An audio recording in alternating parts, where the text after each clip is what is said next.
This very Morning. It's very snowy. What month is it? March morning?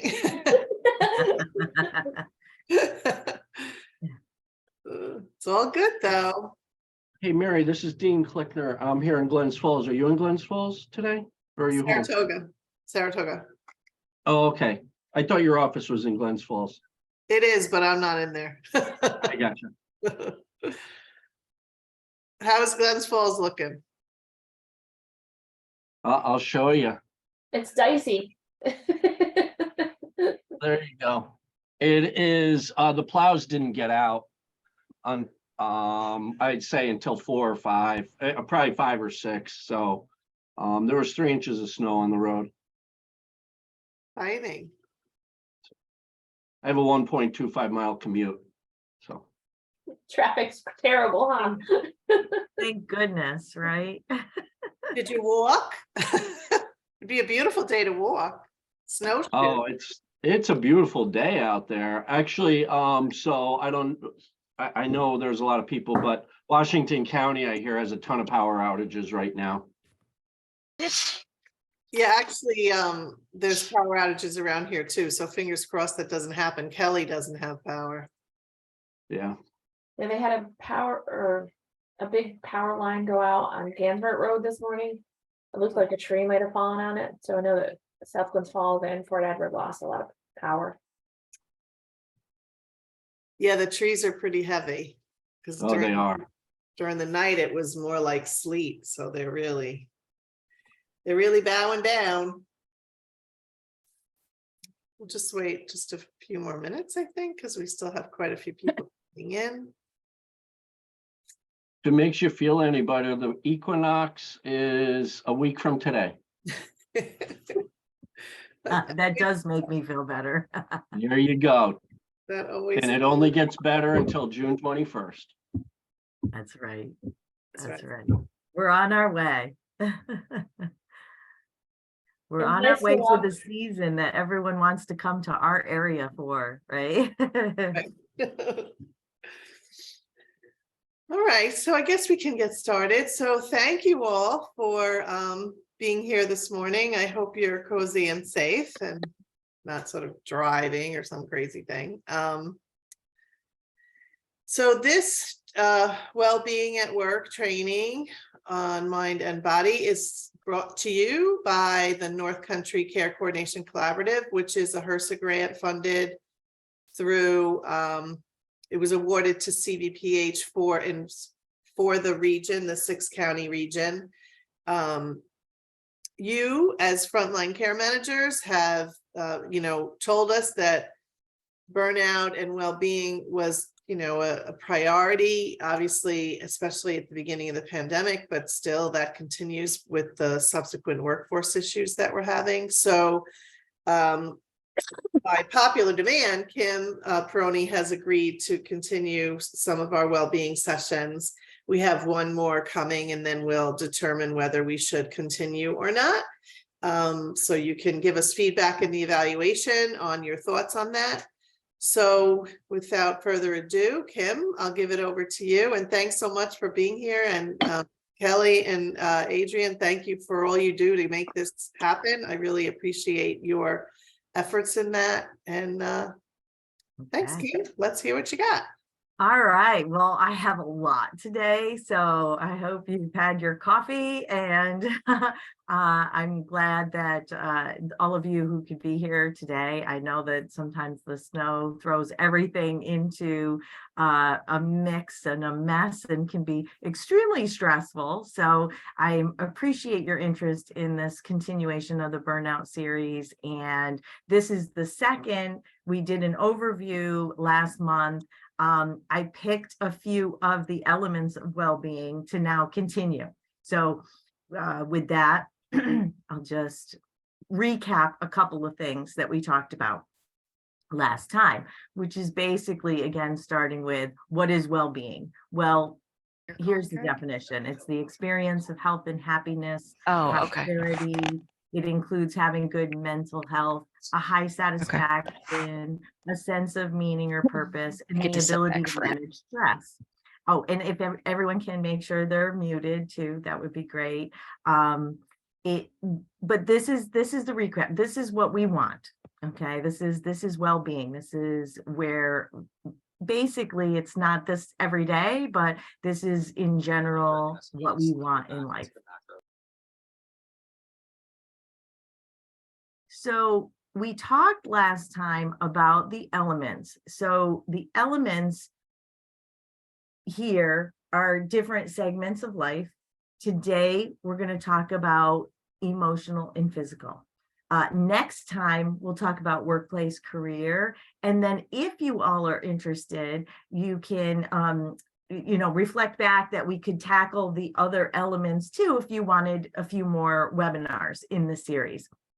And we would talk about social, community, and financial well-being as well from a coaching perspective. As a well-being coach, myself, facilitator, I'm doing a lot with workplaces about what this is, how we can ensure our well-being, and it is burnout prevention.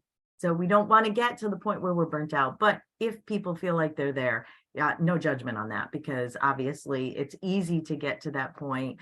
And the past couple of years has made it even more evident, and it's very prevalent. Just a recap here on what we tackled when we did the series in 2022 is we did address burnout. So that's like unmanaged workplace stress that leads to disengagement.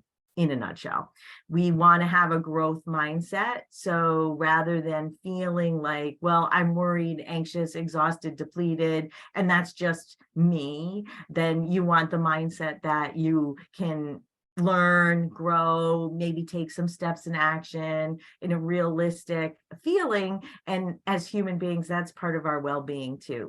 We do want to recognize what is, but we want to feel like we can always grow and learn. This is important for our well-being as human beings. Patience and trust. These are mindful qualities that sometimes we have to be patient through time periods that are extremely stressful. I'm sure you can all relate to that. Then also trusting that the future is going to be better if we're in challenging times. These are qualities that reduce our stress. These are important qualities for our hope in the future and having a positive attitude, which can, help us feel better mentally and physically. Again, just as a recap, well-being is something we all want. Feel that feeling of happy, healthy, socially connected, and purposeful. And I hope you're feeling that way today. But if you're not, again, that's exactly why I'm doing these talks with organizations and to help people find the path. Because what we're finding in the research and the data and the surveys is well-being appears to be in decline. So knowing how to increase your well-being isn't something that's that obvious, and it might even be obvious, but when we're too busy and we're too overloaded and we have too much noise in our lives, then too much stress in our lives, not enough sleep in our lives, a whole bunch of reasons can make it extremely difficult to find the path forward. So with that, I'm going to tackle the mind and the body, the emotional and the physical, with real techniques, keys, and this whole PowerPoint presentation sent to you afterwards is going to be a packet that you'll be able to do some exercises for. This, I think, emotional well-being is the hidden key to biggest gains. So this slide was in the overall well-being presentation before, but I'm going to go a little bit deeper into these a few relaxation techniques, some stress management, resilience is, understanding that we might be resisting, but finding the path forward and getting out of resistance. And then self-love is important for our emotional well-being. This is not narcissism. It's not being egotistical. And I think we need to bust some myths on that, because I think a key to our well-being is caring about ourselves and being kind to ourselves.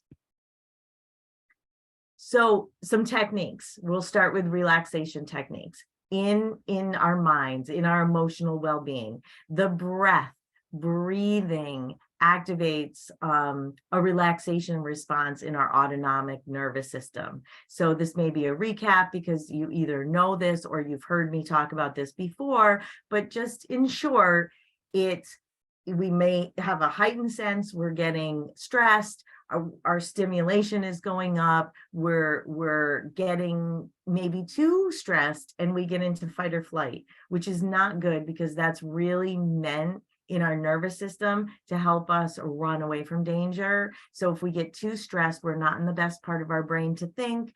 We have chemistry that goes in our bodies that makes us want to, helps us run away. We maybe have too much adrenaline, other chemicals that are telling our bodies, might even be like a survival mechanism. Now your body is feeling like it's threatened.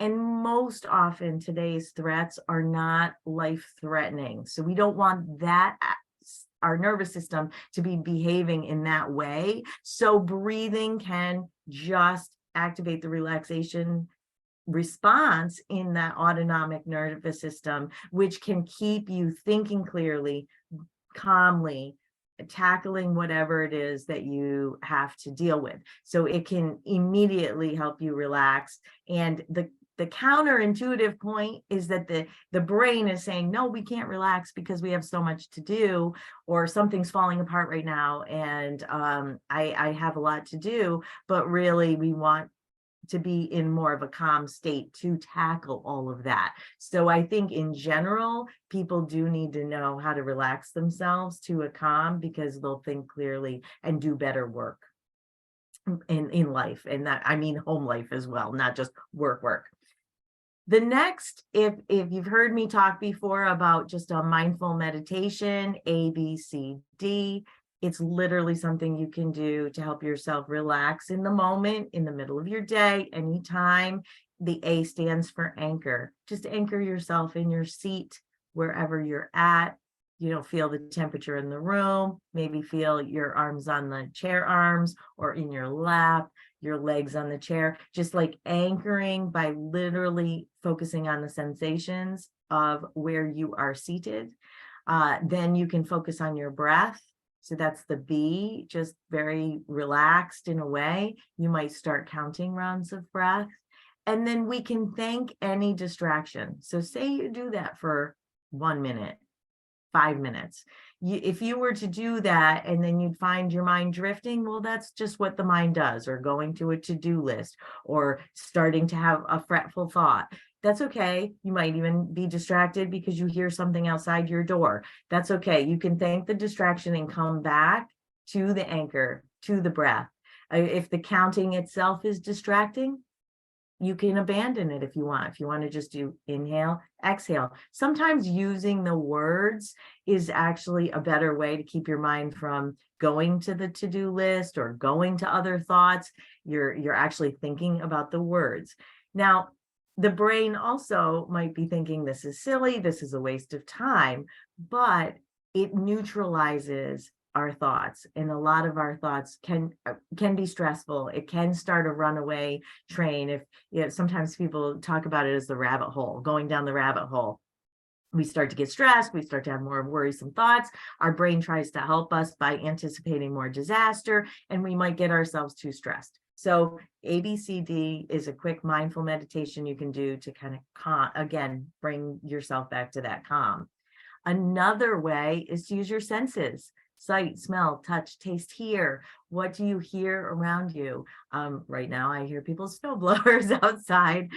In any moment, you could kind of just connect to what's real and physical in using your senses. And that is also a great mindful meditation to just reconnect to the present moment, which is outside of thoughts about the past and thoughts about the future, so that you can calm yourself and relax.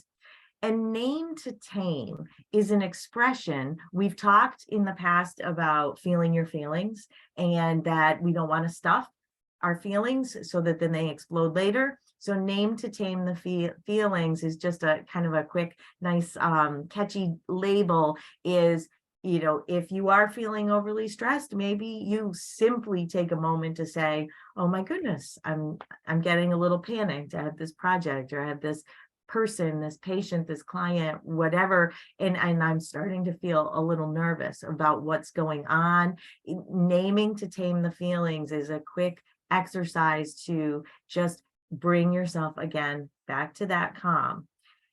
In each of these slides, I have an activity. And then on one slide, I have a whole bunch of them put together that you can use as a worksheet after this webinar.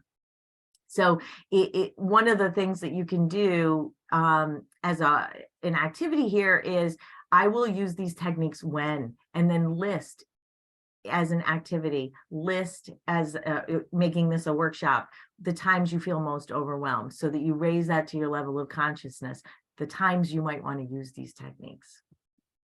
Similarly, we'll talk about stress management. So this is also in that emotional, that mind well-being area. Internal storytelling. We can only take in the world and what's going on and make a story about it. That's how our brains think. That we have stories, we think in stories. That's why we love stories. We love stories, we love movies, novels, and that is the way our brain thinks. We all have a story we are telling ourselves. And it's true, but it may not be completely true. It might be something, I might be fearful. Maybe there's a reorganization going on at work, and I might be telling myself that I'm going to lose my job. So just give that as a generic example. Well, that is a story that you might be telling yourself, and the facts may be leaning that way, but it might not be completely true. So when we can recognize that we think in stories, that we're creating a way that we can perceive the world, then we can balance those stories when they are stressing us. We can think of more empowering story so that we can get through a day with less stress. Or even the empowering story of that is, well, I'm going to go and I'm going to do a good job today, and I'm going to focus on the work that I have to do today. You know, that would be a story to combat the fear, the anxiety of, I think I might lose my job because there's a reorganization going on. So just using that as an example, when we understand that that's just the way our brains work, we can reduce our stress by understanding this for ourselves and for others. Everyone else is doing that as well, because that's the way their brains work. So if you've ever had a conflict, let's just say either at work or in your home life, in your family life, well, we might have competing stories, and that might be where the conflict is. So it doesn't make anyone 100% right or 100% wrong, but when we recognize it, we can move to better solutions in our life. Automatic thought distortions. So connected to this is we might see evidence of something happening that's very stressful to us, and then we start personalizing. So I'm going to build on that story of the reorganization, and maybe I might lose my job. Well, an automatic thought distortion might be, I'm being targeted. And so I'm using that as sort of an overt. It's like, oh, an automatic thought distortion would be personalizing it. It's about me. It's about this project that didn't go well, or something that's gone wrong. Personalizing, blaming, catastrophizing. So even in that word, you can imagine catastrophizing is just, now you're anticipating disaster in your mind. These are the ways our thoughts can be distorted based on that internal storytelling. So when we understand that, we can respond to our thoughts. And I had talked last time in last year even, see your thoughts, don't be your thoughts. You can see where your thoughts might be harming you from a stress perspective, and that it might be a thought distortion. And then you can come back to maybe the facts from this internal storytelling, or an automatic thought distortion that starts to make you feel like you're being targeted. It's very personal. Maybe your boss comes in and you have a meeting with them, and they're very short, and angry and just coming across with a really bad energy, and you think it's about you, but maybe it's about something going on in their own life. So these are the ways we can challenge our thoughts on that. Quick trick here: what part of me is stressed about this? Asking ourselves that. Or what part of me is offended by this? So say it is a conflict at work and I'm like, oh, I can't believe that that person just did such and such. Well, what part of me is offended by that? Or what part of me is stressed about that? Recognizes that part of me is upset, but not all of me. It doesn't need to be all of me to embody that stress. It's actually allowing you to exercise seeing your thoughts and not being your thoughts. It's allowing you to understand how you're feeling, that name to tame. So that is a quick self-coaching trick. You can always just kind of interrupt a stressful moment and say, what part of me is stressed about this? And then answer that for yourself. Or what part of me is offended by this? And answer that for yourself. The activity here that I have is, when stressed, my biggest go-to story is, and then think about what some of them are. If you spend a few moments thinking about this, I bet you'll come up with a lot of patterns in your thinking, which is very normal. I have too much to do. I have too much to do. I'm never going to get all this done. Or there isn't enough time, or I don't have enough help, or no one's helping me. We might find that there's some patterns in that thinking. And when you raise that to your level of consciousness by recognizing that in advance, you can do this stress management technique a little bit better, quicker. It's, again, you're coaching yourself. Resilience, also a mind technique. Now I realize I'm throwing a whole bunch of tools at you, and we can certainly dig a little bit deeper if you're interested, because all of these things, we just keep going deeper and deeper for tools in your toolbox. So when it comes to emotional well-being and taking good care of our minds, resilience, accepting what is, we do spend some time in resistance. If something's going down, it's going wrong, it's been bad. Maybe I have a health challenge. Maybe I have a workplace challenge.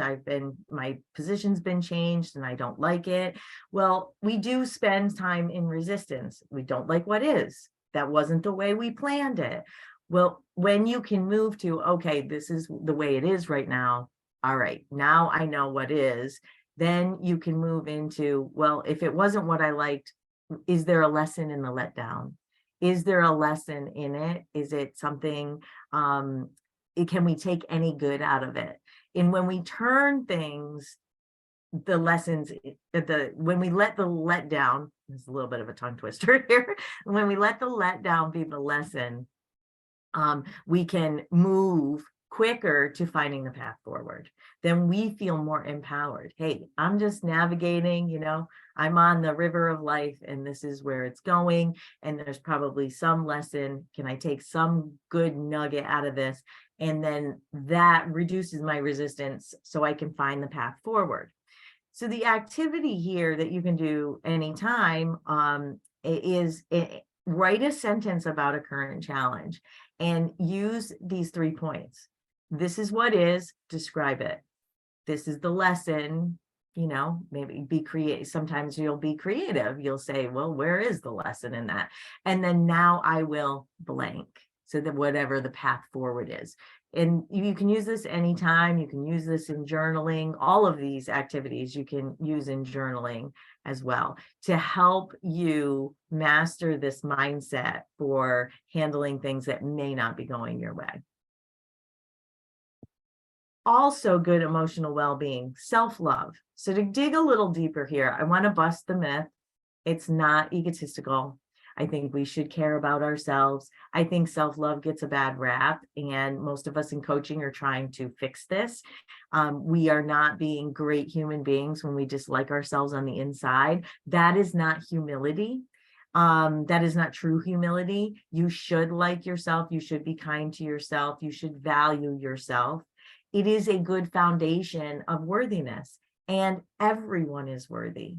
A lot of times we might be doing a lot of things to prove to ourselves that we are worthy, but you are born with unconditional human worth. You are a magnificent human being. So we want to have a foundation of worthiness. We do anything we do in life, we can do better with this foundation of worthiness. So the activity here is just to have a mantra that I am worthy of my own care and kindness, as it creates a good foundation for me to be my best self in this world. That's just one I offer to you. You might adapt this in any way that you see fit to give yourself a nice foundation, give yourself a mantra to go to, just that statement that reminds you, if you feel, especially if you feel like this, you resonate with this, that you may not treat yourself as good as you should, may not have that foundation of worthiness, and keep this where you might see it daily. This can empower you again in that good emotional well-being. As we move to the physical well-being is having the energy to get things done. So when we talked about the overview of all those elements of well-being, it was a functioning body, healthy living, exercise, and food. These were the points. So I just want to pull a little bit more out on that, go a little deeper. Functioning body, appreciation. No matter what's going on with us, our body's probably working phenomenally all the time under our radar, doing things that are actually miraculous, and we don't often have an appreciation for it. Now, we might be having some physical challenges or some health challenges, so that might be a gap. It might be something that we need to address. Okay, so we can appreciate that our body does a lot of things really well without us having to think about it. My heart is beating right now, and I don't have to think about that. But I might have a health challenge, or I might not feel like I have true well-being. I might be going through menopause and feeling a lack of energy. So there might be something. You can just identify the gap, identify what you're feeling, and then add something joyful. And so when it comes to a functioning body, I'm thinking joyfully add something that might address what might be the gap. So the activity here could be in appreciation of all the miracles of my body. I will identify what's working well. So have that appreciation. But where I can improve in small steps, adding a fun activity to help it function better. So years ago, I started Zumba because I knew I had to exercise, and I don't really like to exercise, but it felt like it was dancing. And so Zumba was what I would consider a joyful addition. I think, again, we want to treat ourselves well. And I just even talked about self-love. Treat yourself well as you're identifying the gap. Treat yourself like you love yourself and your body, that you appreciate it. And maybe there are things that you want to do better. And maybe there are things that would add to your having energy to do the things that you want to do. Maybe a joyful addition is finding a little bit more time to sleep and rest because you are feeling exhausted and depleted. So just think about what that might be for you. Healthy living. When it comes to our bodies, we embody stress, meaning we pull it into our bodies, and then we hold it and store it in our bodies. So we really want a sense of calm to combat us holding the stress and storing it in our bodies. So the healthy living involves being more calm than not, and it's the verses in each of these verses holding the stress in our body. So I just want you to keep this more on top of your mind. I want you to think about your self-care. We've talked about that before, but versus resentment, because sometimes when we look at the negative, then it makes it even more powerful about the why we want to take care of ourselves, because we don't want to build resentment. When we're holding stress in our body and we're resentful because we have to do X, Y, and Z, or we feel like no one's helping us, or that we never take a break, that's an easy resentment. Oh, I have no fun in my life. Well, okay, but what self-care would be maybe adding some more fun. Permission for happiness. I think sometimes we, under the radar, we start to operate like we don't have permission to just be happy and joyful, that might be silly and not serious and not taking our responsibilities truly to heart. Well, discontentment is no way to live, and it's not well-being. So give yourself permission for happiness versus feeling discontented all the time. For this one, I encourage you to write a mantra that'll help you stay focused on creating a healthy life. So if you think about this and what this means to you, how you heard what I just said, maybe you can think of a statement or two that says and reinforces for yourself how you want to live and what healthy living means to you and how you might handle stress, resentment, discontentment, and make sure that it doesn't become a way of life. Also in our bodies, I think doing something that's good movement, favorite movement, a lot of times when we need to be better to our bodies and we jump too far. As a coach, we pull people back. What is doable, what is sustainable, what builds towards the goal that you want, rather than maybe self-sabotage. If you try and do too much too soon to try and recover because you feel like you're behind the 8 ball. Imagine how much your mind is playing into that for your body by, oh no, I've gotten so out of shape. Now I'm way out of shape. Now I have to run that marathon, making something that's not sustainable or making something that feels like a punishment. I want you to think about what your favorite movement is. Think about small steps that matter. And even the steps and counting steps was a great and successful method that started to help people think about small steps, literally and figuratively.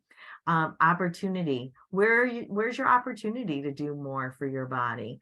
Who will hold you accountable? So just thinking about these things, workshop this. The best exercise I can think of, maybe my favorite movement is blank. I can do it blank. What's the right time for you? And who might be an accountability partner? Who might help me stay accountable? Hopefully soon everyone will feel more comfortable walking outside, and maybe that's a walking partner as an example. Also for our food body, making sure it runs well is food is a factor. And I'm certainly not a nutrition coach, but I just want to share with everyone just a couple of coaching tips around this. If you are looking to do more in the food category, is thinking about the foods that you eat that are real foods or whole foods. A tomato is a tomato, a potato is a potato, a banana is a banana. So maybe there are times that you eat the food and it's not a combination of ingredients, it's a whole food. Accountability, again, how do you hold yourself accountable for maybe doing better in this arena? And what is your support at home? So again, not being a nutrition coach, I'm just thinking of the coaching tips around you starting in that area. And really, maybe it is just that simple. Some simple 3 steps. My favorite whole foods or healthy foods are blank. And this is how I hold myself accountable. And maybe it's more colorful vegetables on your plate, and how your family can support you. So our home life it's hard if we're trying to be healthier and someone at home is not, and we may be tempted. So thinking about that a little bit is like how you set yourself up for success. So to summarize, I went through a lot of that very quickly, but you're going to be able to look at some of the techniques. You certainly can reach out to me. This is a slide that you'll have that puts it all together. So relaxation techniques, I've given you a few. Stress management, given you a few ways to think about it. Maybe that's your why. You want to be more aware of the stress that you're holding in your body, and how you're viewing the world. Resilience, just finding that path forward, not hurting yourself in a lot of resistance, and agony. How do we best set ourselves up for, okay, that wasn't that wasn't how I wanted it to go. And now what's the path forward? Self-love, this healthy foundation for worthiness. So this emotional well-being involves these items and more, but this is a really good start. For your body, that physical well-being, an appreciation, adding something, identifying a gap if you're not healthy in a certain area. Excuse me. Healthy living, just giving yourself permission for happiness and self-care and some calm in your life. I think our society gives us a lot of messaging that we should be busy, busy, busy all the time. And then we end up resentful and not feeling good and discontented. And so we want to be conscious about how we approach life and how we take those norms in, or are we living some story that's not really healthy for us? That's why everybody wants well-being, but it's on the decline, is because of some of that. And exercise, your favorite movements, opportunity, accountability, and food, how you might set yourself up for success. This is just some doable coaching steps for a place to begin to feel that forward momentum. And then when you get this PowerPoint, here is a worksheet. So you could just print this sheet and do all of those exercises, or you can start a journal. Don't be limited to the room on this sheet, because I tried to pack it all in one sheet to be a worksheet for you. So think about how you want to feel. Think about how you might incorporate some of these techniques. Think about how you feel about certain items that I talked about, to dig deeper for yourself, to set yourself up for the most success, and workshop this a little bit, and think about how important your well-being is. So to just recap, mind your mind. And that may be such a great catchy phrase to just keep you recognizing that your emotional well-being is important. What's going on? What's in your thinking? What are those stories that could be very factual, but also how is it making you feel? What is another perspective? That's a way we can balance how we're feeling. Caring for our body. It deserves your care and attention. Create an intention for well-being. So all of this is a lot of information, because I kind of took two elements and tried to marry them together today to talk to you about them. And I hope you have questions and comments so we can have a little bit of a discussion. We have time for that. But create an intention about how you want to feel, and do that worksheet and keep that present for you so that you can begin to feel the momentum. You can either keep your well-being high if you feel like you resonated with a lot of these things and you do them on a regular basis. Congratulations. Feel the momentum. If you don't feel so well right now, don't judge yourself too harshly. Just look at that worksheet, think about some small gains and how you can move that momentum forward. Your well-being matters. It's one of the greatest things you can do. One of the best gifts for yourself and who knows you is to take care of your well-being. This is a great gift, and I think that even this series is such a great gift. I appreciate all of you being here. I appreciate NCCCC, I think I did that right, for providing this for you and the opportunity for me to present. So I'll throw it back to Mary and see if we have any questions, comments, stories, things to share with each other. Folks have any questions or comments? Do you struggle with some of these strategies, perhaps? Maybe Kim would have some suggestions for how to get past that. That self-talk is a tough one, I think. The little movies you play in your head.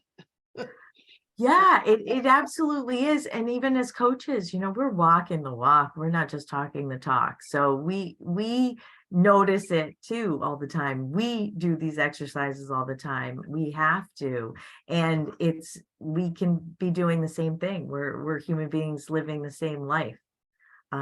Great question here. What are ways to stop or change the stories you tell? The very first is to recognize it's a story. It's a version, it's an interpretation of the truth. And it's an interpretation of the world around you. And that, I think, the number one way I like to describe that is that the brain and the ego, and some people may have heard me say this before, is like the ego is the word we use in coaching. So it's that part of our brain, that psyche, that's taking in the world and creating a story about it. What does it mean? Our being is another part of us, and that being is just here for the experience. It's the you've always been. It's the you that's always looked out from behind your eyes. So one way to handle the stories is recognize the ego is creating a story as best it can. Your brain is creating a story the best it can. It is trying to keep you safe and alert to danger, because that's how our brains evolved. Because in the past, we needed, human beings needed to be alert to danger to survive. It's a survivalist mechanism. But when we allow our being to answer, so say we are, something failed and we're just ridiculing ourselves. The story we have is, I'm a failure. Something that you were working on failed. And now your internal storytelling is, I'm a failure. Well, your being can answer your thinking to say, well, just something you were working on failed. When we can see our thoughts and not be our thoughts, we can say, well, that's not exactly the story. So when you start to get nuanced with those two voices, you can combat the story. You can, a quick shorthand for a coaching tip, self-coaching tip is it true? Is it true? So when you have those stories, that's how you combat the stories. Start taking the other perspective. Cultivate your inner coach. It's like, if I was with you, I would probably say, here's another perspective, maybe share that, and you can do that yourself. What's another perspective? Hopefully that helps answer that.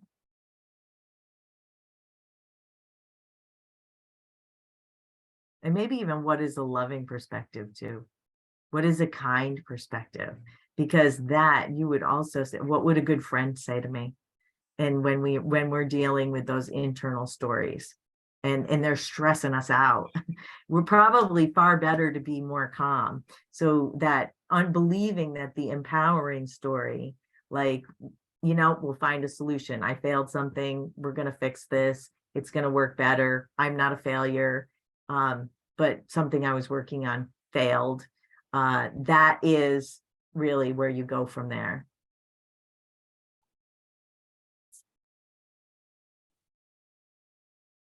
Any other We thoughts? are definitely harder on ourselves than anyone else. Absolutely. We are. And then recognizing that too. That's just actually part of the technique, is to just know. We begin at that point. We notice, like, we start to point and ridicule ourselves in our head, catching those thoughts. And before we catch those thoughts, most of us don't even, it's like we feel it. We don't hear it. Or we're not seeing words, we're not hearing the words, we're actually just feeling the pain of that inner critic. So thank you, Tricia, for that. I think it's important too to recognize that, and not only for ourselves, but also for if we have our own children, if we have we work with children and families. I think it's important to recognize that we're catch ourselves when we're doing that, and maybe verbalize even, hey, that didn't go the way I wanted it, that didn't go that well, just to try to model that I'm no good at it. I'm just saying it, that's my goal. It's so we can model it for our own kids and for the families that we work with. Yeah, absolutely. We raise, that's why I like to say, raising it to our awareness, or raising it to our level of consciousness. We're modeling it. So sometimes we might not do that well for ourselves because we feel like it's, subconsciously we feel like that's too indulgent, it's too soft, but we would do it for someone else. And So that's how we can actually turn it back to ourselves, is say, you know, I have to do this to model it better, or to understand it, because because that would be the advice I would give someone else. Mhm. You know, maybe that's your why. Yeah. So I just wanted to jump in about, Trisha just said, this is Dean, Oh, hi, Dean. that we're our own worst critics. And so for some of us, myself included, one of the reasons why we might be our own worst self-critic is because we were criticized a lot as a youth, or so those tapes start replaying. And you know, it takes a lot of work to stop those tapes sometime. And you know, so if you're not built up as a child or something, and easily torn down, it's really hard to overcome that. And so and then you know, then you feel like if you do build yourself up, you might have been told now your ego is getting in the way. You know, so it's a no-win situation, and I'm just speaking from, you know, personal experience.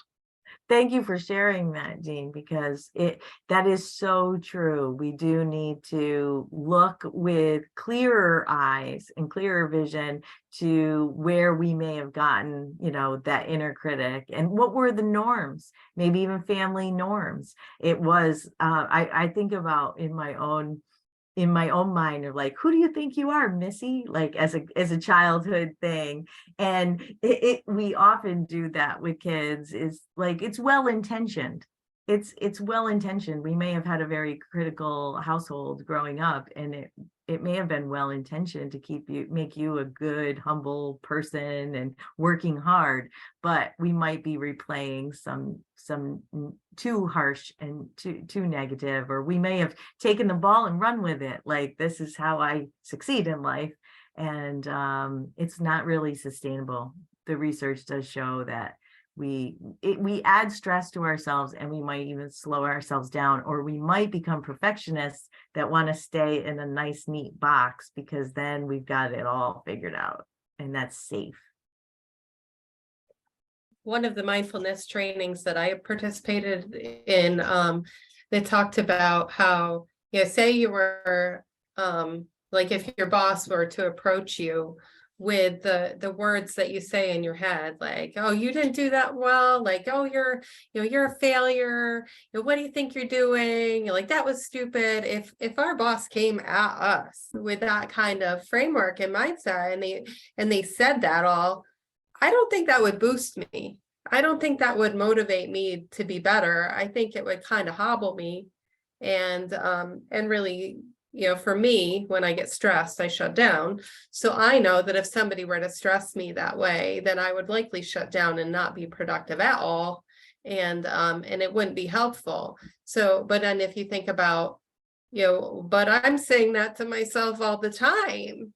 Right. So, you know what, and that, yeah, I expect that message that I keep sending, you're no good, you should have done that better, that was supposed to make me better. But in reality, obviously, that doesn't work that way. So I think you know, just trying to think about, what if my, you know, how would I want my boss to be talking to me to help me to be the best I could be? Maybe I need to be like doing that for myself. Well said. That is great technique. So you go, yeah, if somebody else said that to me, it would shut me down. But if I'm saying it in my head, and now you're noticing it, recognizing that it probably is shutting you down in some way, and that how much more you could accomplish, or how much better you could even perform without that criticism. Mhm. That, yeah, how smoother or less stressed. We had a hand raised, Kim. I'm not sure if somebody else has a question. They did unraise their hand, but there was a hand raised for a moment. Oh, I'm sorry. Okay, so it's kind of, I think I'm not That seeing. might have been me. Okay. Oh, right, yes. Ingrid put something in the chat, a good phrase that she uses. She said, I find it helpful to have a go-to phrase when I'm overwhelmed. I say out loud. So she says this out loud. Mine is, so it's time to rock and roll. And even her coworkers know, like they know about it. So when she says it out loud, they know she means business. So I thought that was kind of interesting that, other people are aware of it. She's created an environment at work where that's part of the environment. That's interesting. And great to have a mantra, a statement, something that simplifies. Our brains like complexity, but we have to continually bring it back from too much complexity to simplicity so that we can move forward, so that we can do the good work that we want to do, or just get ourselves back on track. If we are making things too complex, or sometimes swimming around, going down the rabbit hole of stress and worry and thinking and anticipating, or just, hurting ourselves, we really can't move forward productively. So I love that, Ingrid, that you just said, your expression is, it's time to rock and roll. It's like, we're just going, we're doing this messy thing called life, and it's happening all the time. Wonderful. Any other thoughts? I know I really put a lot in this one, so I hope you don't feel like I was just like you were drinking from a fire hose, but I want it to be useful for you to now look at it. So I'm going to send this PowerPoint over so it can be distributed to everyone, and use it as like a workbook. Use it as a workbook to just get some of those statements out, or get some things out of your head onto a page, so that you can keep emotional and physical well-being on your radar.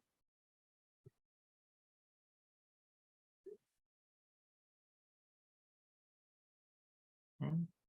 Well, This group of people is by definition like a caring group of people. So I really think, that's the work they're doing. That's their life's work, right? So to care for others. So I really think that concept of, what would I say to someone else versus what do I say to myself is an important one. But it brings to mind for me, sometimes I feel like, okay, I should be better than that. Right. So like, it's okay for me to say it to someone else, but I should be better than that. Right. Which I think comes from, as a kid, why didn't you get 100? Right. That was what I always dealt with. I got a 99 in my math test. Why didn't you get 100? You know what I mean? Like that was the thing. So there was an implication there that I'm, you're not, which is great, I guess, in some ways. Right. But on the other hand, there's another story there. Yeah, I'm good at some things, but not at, not good at others. Like not everybody's good at everything. Right. So letting myself understand that whole picture, there's two sides to always those coins. When you're berating yourself, there's also an assumption that underlies that a little bit, I think. Yeah. And even your story, your example reminds me too, one step better. You might catch yourself not now when you raise that to your level of consciousness, you catch yourself going, oh, I'm always kind of thinking I should be a step better than I am, and say that's where your inner critic starts to come in. And yes, that you would tell somebody else, but you should be knowing these things, or, that in that way, it gives us permission to do the exercises. Like we do it for ourselves before we do it for others, or like we take care of our well-being because it's the best thing I can do for everyone around me. And I model it for others, and I make it okay for others to do that. So for anyone too, I can almost guarantee that all of your brains will say that you're too busy to write those things down and do those exercises, because you are busy caring for others all the time. It seems self-indulgent. So I'll tell you that myth right now.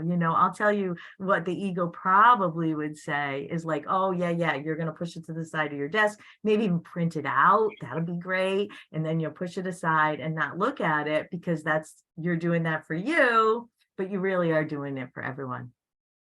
When you do those exercises yourself, you're doing it for yourself and for everyone. So I hope that empowers you to be feeling like you can take some time for yourself.